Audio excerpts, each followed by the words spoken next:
Assalamualaikum warahmatullahi wabarakatuh. Alhamdulillah wa syukurillah wa la hawla wa la quwata illa billah. Wassalatu wassalamu ala rasulillah wa ala alihi wa ashabihi wa wala ma ba'du. Yang pertama, kita bersyukur kepada Allah Subhanahu wa taala. Semoga Allah Subhanahu wa taala memberikan kita kesehatan sehingga kita bisa melakukan ibadah, aktivitas harian kita dengan baik. Kedua kalinya salawat dan salam tak lupa kita aturkan kepada Nabi kita Muhammad sallallahu alaihi wasallam. Semoga kita bagian dari umatnya yang setia. Anak-anakku semua yang sama-sama dirahmati Allah, pada kesempatan ini Ustadz ingin menyampaikan tentang ahammiyatus syahadatain, pentingnya atau urgensinya syahadatain atau pentingnya syahadatain buat kita. Anak-anakku semua yang sama-sama dirahmati Allah, ya, Rasulullah SAW bersabda, bunyal islamu ala khamsin, syahadatu an la ilaha illallah wa anna muhammadar rasulullah wa iqamis salah wa ita'iz zakah, ya, wal hajj wa shaum ramadan. Bunyal islamu ala khamsin, Islam dibangun atas 5 perkara, 5 tiang, 5 pedoman. Yang pertama, syahadatu an la ilaha illallah wa anna Muhammad Rasulullah, bersaksi bahwa tiada Tuhan selain Allah dan Muhammad adalah utusan Allah. Yang kedua, iqamus salah, ya, mendirikan salat, bukan hanya mengerjakan tapi mendirikan salat. Kemudian yang ketiga, ita'iz zakah, membayarkan zakat. Kemudian wal hajj, ya, dan haji. Kemudian yang berikutnya shaum Ramadan, puasa wajib di bulan Ramadan.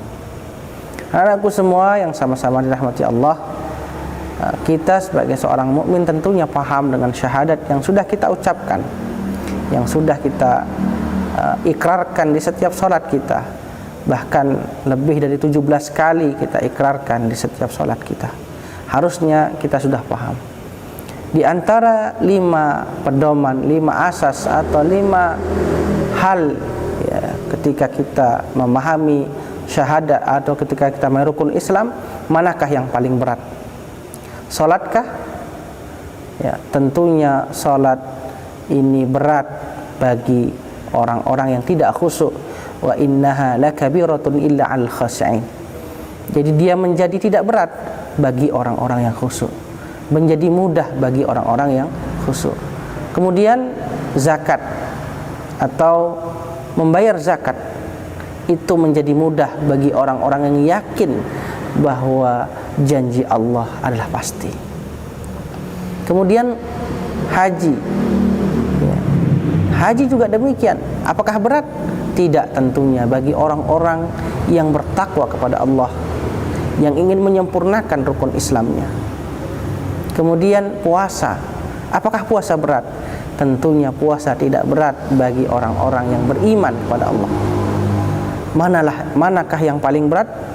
Yang paling berat tentunya yang diletakkan oleh Rasulullah pada paling depan, yakni syahadat.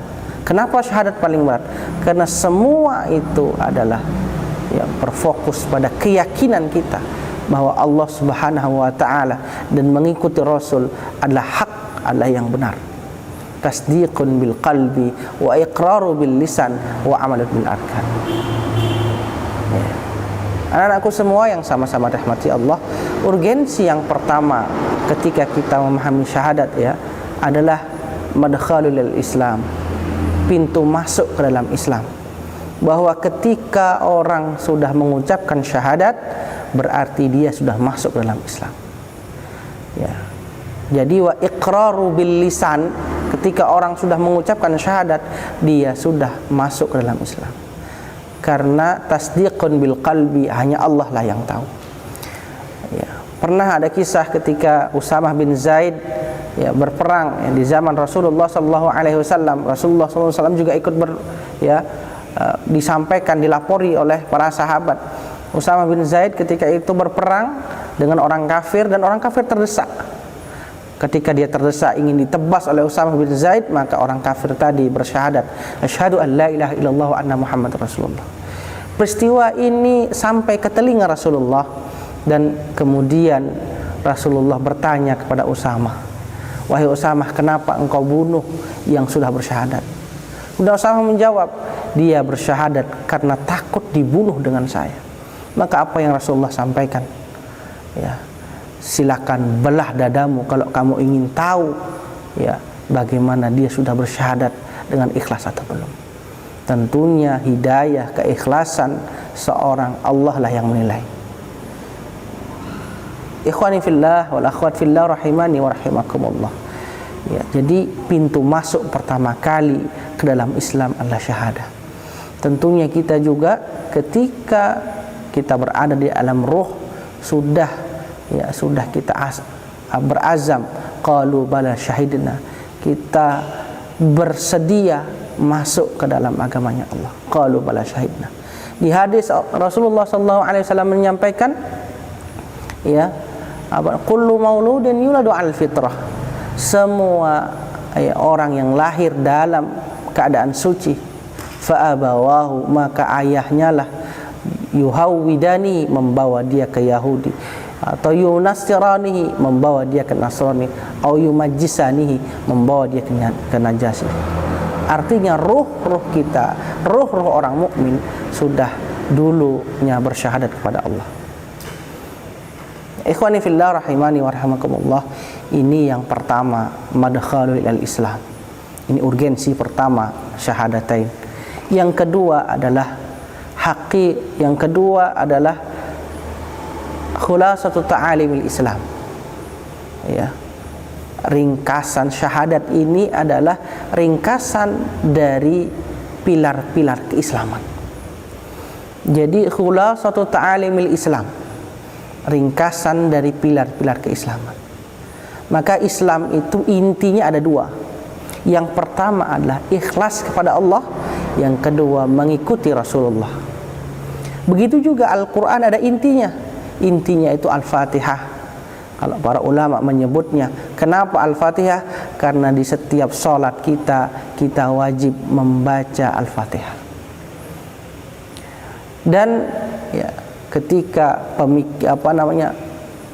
khulasatu ta'alimil Islam, ya, jadi ringkasan dari pilar-pilar keislaman ini dibuat umum, kita memahami syahadat terlebih dahulu.